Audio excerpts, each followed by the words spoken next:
Edinburgh is one of the easiest European capitals to do with children.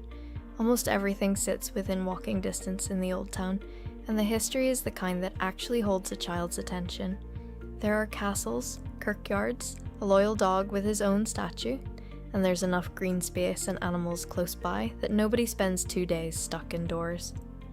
This video maps out a complete 2-day itinerary covering Edinburgh Castle, the Royal Mile, the National Museum of Scotland, Greyfriars Kirkyard, Edinburgh Zoo, Princes Street Gardens, and the Camera Obscura and World of Illusions.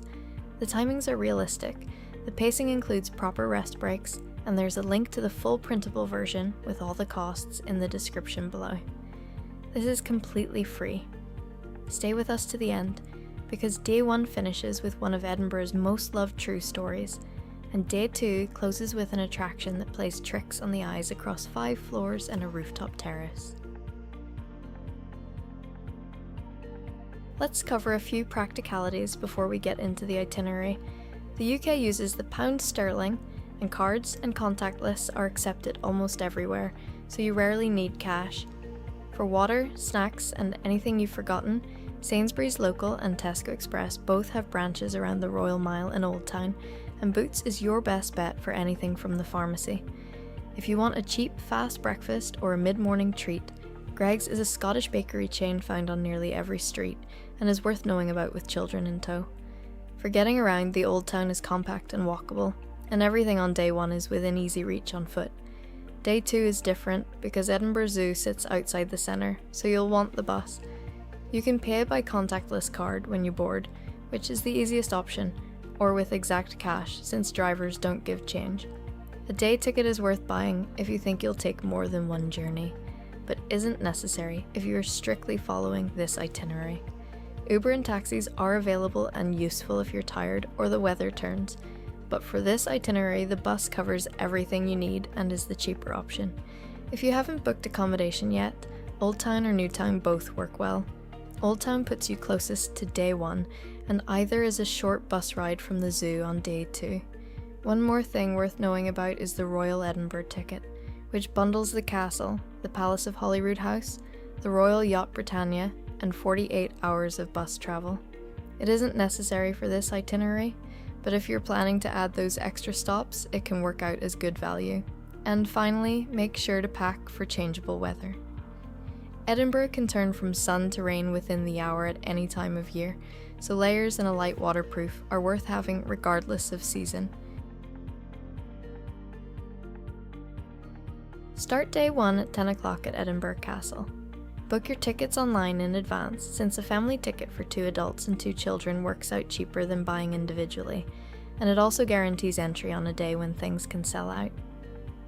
Guided tours are available through GetYourGuide and Viator, but they cost significantly more than the family ticket, and an audio guide through your own phone or a hired device covers most of what you'd get from a guide. Some areas, including the Crown Room, may have restricted access during ongoing refurbishment, so it's worth checking before you go. The full price is in the printable itinerary. Allow an hour and a half to 2 hours. At midday, walk down the Royal Mile from the castle, passing St Giles Cathedral and the closes and wynds that branch off either side, finishing at Victoria Street. It's free, and the walk itself takes around 45 minutes at a relaxed pace. Stop for lunch at about 1:45 somewhere along the Royal Mile. There's a wide choice of pubs and cafes, so it's easy to find something that suits everyone. Then, at 2 o'clock, head to the National Museum of Scotland. Entry is free, and with younger children it's worth heading straight for the Explore and Animal World galleries, which are hands-on and hold attention well. Allow an hour and a half to 2 hours. At 4, take a short walk from the museum to Greyfriars Kirkyard. It's a free historic graveyard, and at the gate you'll find the statue of Greyfriars Bobby, the Skye Terrier who is said to have guarded his owner's grave here for 14 years. It's a genuinely moving story, and one that tends to stick with children. 15 to 20 minutes is enough time here.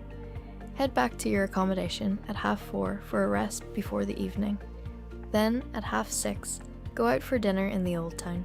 Around the Royal Mile and Grassmarket, there's a wide choice of restaurants, and it's a good place to try haggis, neeps and tatties if you haven't already. Day 2 starts at 9:30 with the bus to Edinburgh Zoo. Catch the 12, 26 or 31 from the city centre, tell the driver your destination and pay by contactless card or exact cash. The journey takes around 25 minutes. At 10, you will be at the zoo itself, home to over 2,500 animals across 82 acres, including koalas, sloths, lions, tigers, penguins and highland cows. Booking is available through GetYourGuide, where it's rated 4.5 stars from more than 1,500 reviews. Allow around 3 hours. At 1 o'clock, have lunch at the zoo cafe, or bring a picnic and eat on one of the hilltop lawns if the weather's on your side. At 2, leave the zoo and take the same bus routes back into the city centre, which should take another 25 minutes or so. Head to your accommodation for a rest when you get back to the city, since the morning at the zoo tends to be a full one. At 4:30, walk to Princes Street Gardens, a free city centre park right below the castle, with a playground and views up to the Scott Monument. Half an hour is plenty here. At 5, visit the camera Obscura and World of Illusions on the Royal Mile. It's 5 floors of optical illusions and a mirror maze, plus a rooftop terrace with panoramic views over the city. Time slots often sell out, especially in summer, so book online in advance via GetYourGuide rather than turning up on the day. Allow an hour and a half to 2 hours. Finish the trip with dinner at 7, either back in the old town, in the new town, or wherever you're staying. If you've got room for more after 2 days of Scottish food, it's worth trying tablet or a macaroon bar for something sweet. Both are Scottish specialities and easy to pick up from a local shop. And that is 48 hours in Edinburgh with kids, covering Edinburgh Castle, the Royal Mile, the National Museum of Scotland, Greyfriars Kirkyard, Edinburgh Zoo, Princes Street Gardens, and the camera Obscura and World of Illusions.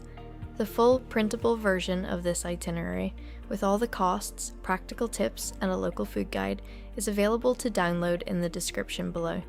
If you found this useful, please subscribe so you don't miss what comes next. New videos go up regularly, and everything is also on the website at tiredbuthappytravel.com, where you'll find written guides and more content alongside the videos. If there's anything you'd change about this itinerary, or somewhere you'd like to see covered, leave a comment below. We read all of them, and it genuinely helps other viewers to hear different experiences and local knowledge. Happy travels, and enjoy Edinburgh.